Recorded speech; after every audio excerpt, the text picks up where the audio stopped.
Hey guys, just wanted to tell you a recent information that I found on the Stolen History website, and just people sent me the link, and checked it out, and it was really interesting to see how much misleading information came up with this all this with this mud flood research, and I got a little shocked there. So let's check it out.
So here we go. We have this non not mud flood, but dust storms, and it's in this trend mud flood or dust storms hypothesis. So they put the mud flood and dust storms as the same possible event. Okay, maybe they have some ideas about that. So what is it? All this dust storm hypothesis is based on? I think the term mudflood is restricting our ability to see the reality of this hidden recent cataclysm. The idea of mudflood just does not fit with what we actually observe. Flowing mud of a catastrophic kind would devastate any structure in its path, not simply bury them. So this is what postulates. He's like, declaring Aplon, well-known member, 195 messages and reactions in about 1,000. So, dude, are you serious? Flowing mud of a catastrophic kind would devastate any structure in its path, not simply bury them. Where you've seen mud just, devastating any structure on its path, just show me any pictures or footage. You showed me the pictures that we observe right now, but this is not correct to claim them 100% sure that the mud of a catastrophic kind would devastate any structure in its path. We don't see any examples of that because we see a bunch of mud flows, mudslides, and none of them show what are you talking about. Only the, non-solid buildings like wooden buildings and, easy to carry on with this water flow could be devastated with tsunamis and all stuff. The heavy foundations and heavy brick buildings like this, ain't going nowhere, even it's a huge flow. But who said that it would be devastating as a flow? What if it's just feeling like a bath, just a slow, or I'm not saying even slow, it could be fast, but volcanic type of eruption. It's not given any kind of direction of a stream like what we have on a flash flood from the hill or the mountain, man. And it could be like just filling up the bath like we have in our baths. Why not? And it's really easy to understand it that it's not a flowing mud anymore. It's just filling out the area mud, burying mud, or the mud that is fontaining, just literally this. So let's read his recent more the other points that he's got. What we actually see seems more reminiscent of the dust storms followed by the torrential rains. So in major way, mud is involved, but is not the catalyst. So when did we have massive dust storms? The so-called dirty 30s. Somehow the intelligentsia had spun a story about bad agricultural practices, which made never much sense to me. You would see that these storms were no means localized in America, but were widespread across the planet, and ultimately most devastating in the regions occupied by the Red Army. This is weather warfare at its finest. Oh man, are you fucking crazy? What the fuck are you talking about? Red fucking Army in United States? Are you fucking serious, man? Oh, come on. Somehow intelligentsia. What the fuck are you talking about? What the fuck are you talking about? Intelligentsia, man. Are you serious? Oh shit, man. And this is the well-known member, guys. What the fuck are they doing here? It's fucking conspiracy theories and its finest, man. Across the fucking planet, man. What the fuck are you talking about? Let's be serious. We live not on the planet, man. We ain't got no fucking proof of that. At last, as the scene of being manifest and land use practices, came the dry years, the failure of mountain snows, rain vanished from the prairies, and winds that pollinated the most productive grasslands the world began to blow steadily across the plowed plains. The wind, oh the wind, Lizzie Wyatt, page 179. Finally, in 1933, the Harbinger's gales descended these Nestor, whose fields were bare, scraped, and hard-pained in place, heaven in others. The skies carried soil from state to state, as if nature, insulted by human ignorance, drew back to lunch at these intruders. With no appreciable rain for 2 years, even deep wells were grasping to draw from the underground reservoir. One late winter day in 1933, at midday, the sun disappeared. Farmers on the high plains witnessed clouds that dumped layers of dust, one wave after another, on these unsuspecting settlers, who had to shovel furiously to avoid being swallowed by the enraged prairie. The arid landscape, deprived from water, did the strangest thing by the horizon into the heavens, and choking the life out of very lungs all the settlers who had so long feasted, flattened, and fostered farmsteads on these precarious plains. Shit, it was a hard one. Egan, page 136. The eeriest things was the darkness. There'd be days you couldn't see anything in front of your face. Oh, really? Oh, shit. What we see is fucking clay, guys. It's not fucking dust or any fucking thing. Right? We see a fucking clay.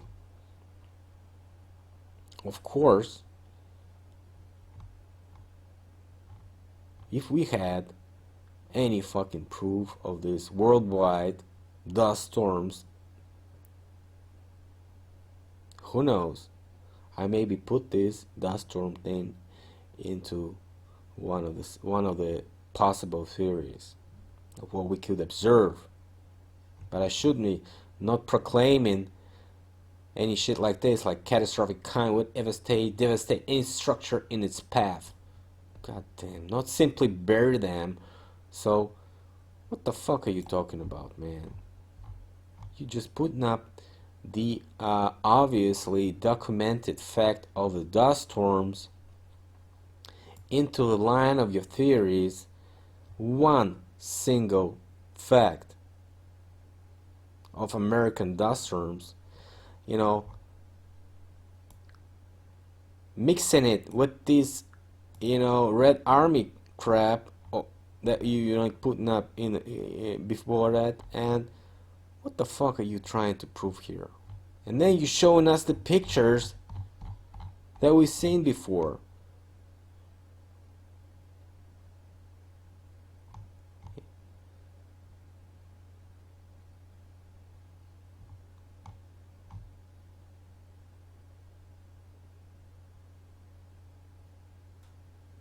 And you're saying, here we have Mussolini excavation of Rome, 1930, 1938, 1932. Maybe it was buried just 2 decades earlier, man. What the fuck are you talking about? So he's saying that all the pictures that we see in 1860s are fucking fake here. And he's not showing them. Look, he's showing only 20th century pictures. And what he's trying to say, that all the pictures that we see from 1860s, 1870s are fake. So, oh, we don't see any buildings there. We don't see any people there. We don't see shit. But we see them already buried, man. So your 1930s dust storms ain't fitting in this fucking matching shit that we see, right? So either one of us is wrong. And I'm trying to prove it. So, literally, if we stick to this dust storm shit that this guy promotes, then we have to understand that we have to have, documented evidence of those dust storms in each and every country. Because what I'm trying to say is that mud came from the underground, and we have those mud volcanoes in probably each and every place. Just take a look at it. It's just, well spread, map of mud volcanoes that we can, find in each and every country, right?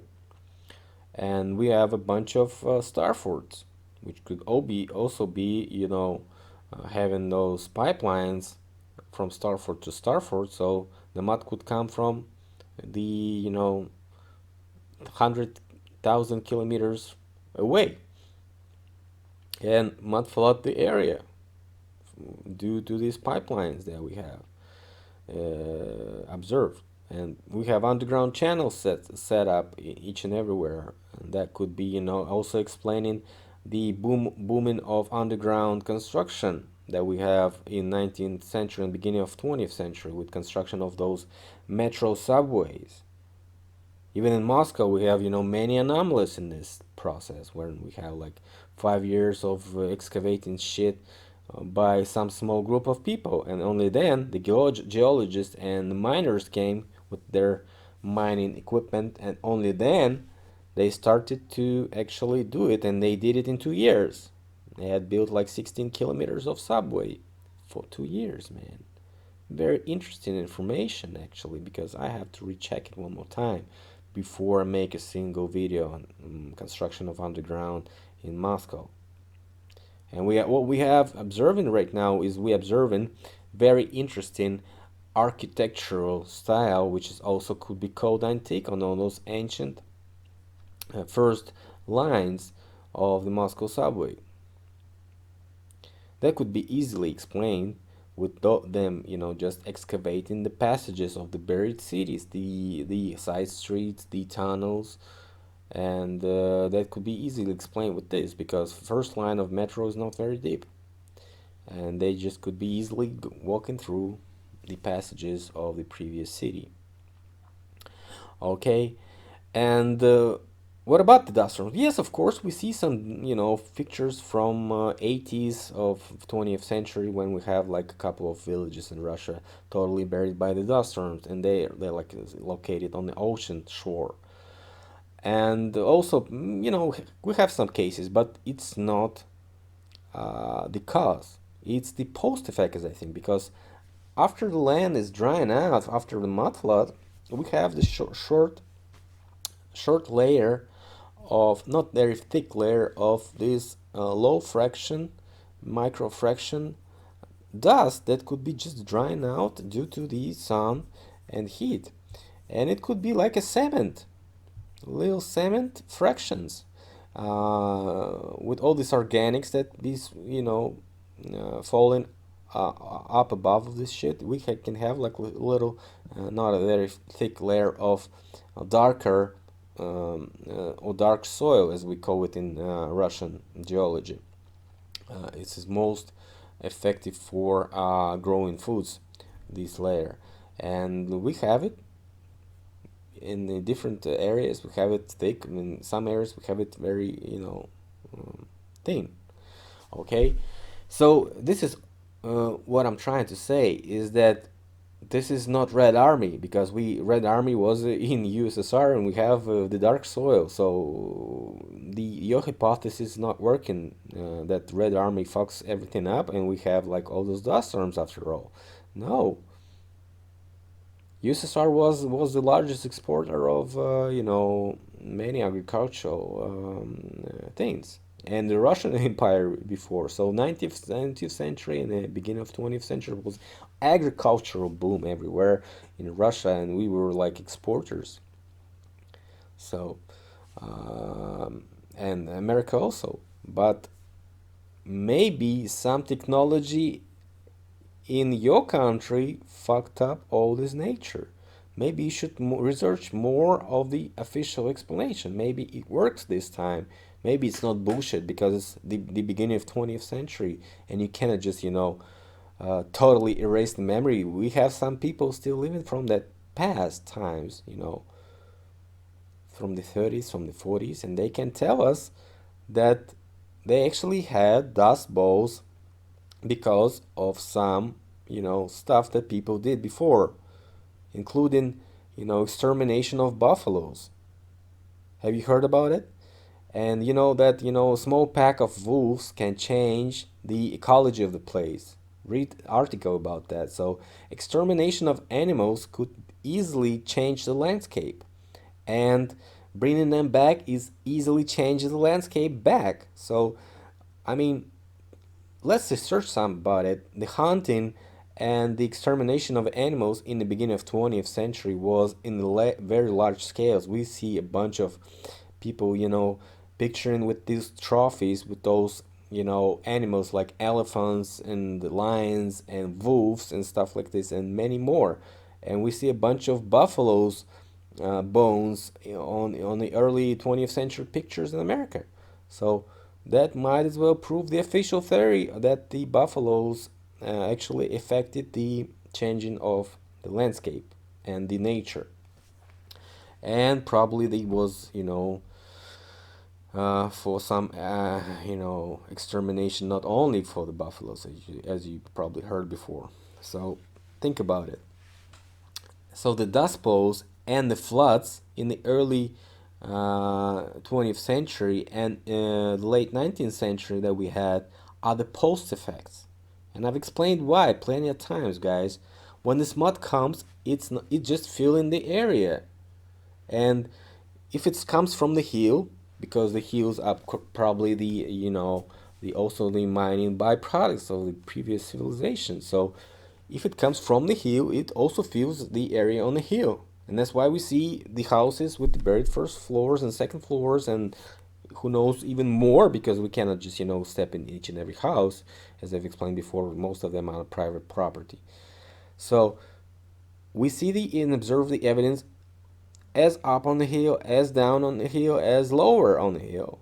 And yes, the layer of the excavation on the lower areas even more, in large scale, because, probably mud is, flowing due to the some, density rules that we have in physics, right? So it's filling up the area, and the sticky part is staying uphill, and more liquid part is probably goes downhill and it's drying out there, unless it's completely dry.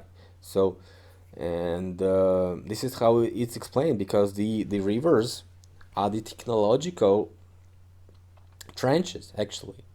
So it was definitely used for mining, and it could be used for transportation. Who knows, right? So if that was a technological object, it could be actually dredged, and after this mud flood, all those channels were completely stuck with the mud, and that could be easily flooding the area downstream. Okay, when it's breaking through, all these huge amounts of water just flooding the area, is what we see in Moscow, the Great Flood of Moscow in 1908, when they say it's like was flowing, and we see actually the Moscow River trench is actually very dirty, and it looks like it's all filled with mud before, on the pictures before and after it also. So this could be explaining that the people lost the technologies that they have, like dredging and stuff like this. So, and they just couldn't be easily maintaining the area clean. So because they didn't have any instruments anymore and the technology. So they were busy just cleaning up the streets and excavating the houses, right? Because they were inhabiting the previously abandoned cities. So this actually proves that, and the thin layer of mud could be drying out to the dust and could be easily carried with the winds, and the winds are not very strange in our days. We have a bunch of winds, we have a bunch of tornadoes, and who knows, until this mud will set up in some wet areas, it could be flying around. Who knows, right? And we see some dust storms also, and we see some windows in Russia that are closing with the heavy doors. This is the tradition that Russians had. So probably the winds were a very often case. It was a routine case. So, but the mud floods are not routine case, right? And I'm trying to explain it as it could be either uh, an occasion, or it could be a planned intentional act.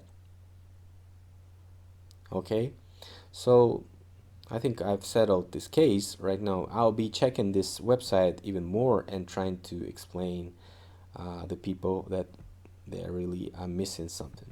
Okay, I'm not pulling a blanket or being the bookworm, being the best, right? I'm just trying to express my opinion. So if anyone's hurt or feel depressed with this debunking of this dust bowl idea, just be ready to take a look at the mining explanation that I have, right? So we have a bunch of videos on my channel.